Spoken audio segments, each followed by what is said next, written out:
ஐயோ, இவ்ளோ சாதம் மீந்திருக்கு. இதெல்லாம் குப்பையில போகக்கூடாதுப்பா. அன்னத்துக்கு மதிப்பு கொடுக்கணும்.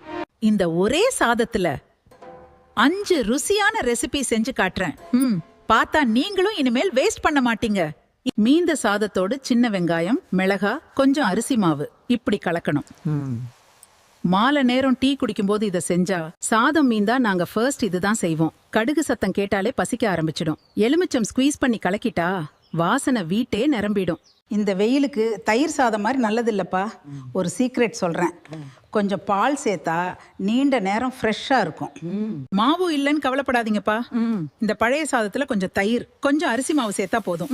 பாரு பாரு எவ்வளோ கிறிஸ்பியா வந்திருக்கு. மீதமுள்ள சாதத்தோடு வெல்லம், தேங்காய் துருவல் சேர்த்து உருண்டையா எண்ணெயில பொன்னிறமா வறுத்து எடுத்து கொடுத்தா சின்ன பசங்களுக்கு ஹெல்த்தி ஸ்வீட் இதுதான். வெல்லம் பாத்தீங்களா? மீந்த சாதத்துல இவ்ளோ நல்ல ரெசிபி செய்யலாம். அன்னம் வேஸ்ட் பண்ணாதீங்கம்மா. அது லக்ஷ்மி. இதுல உங்களுக்கு எது பிடிச்சிருக்கு காமெண்ட்ல சொல்லுங்க.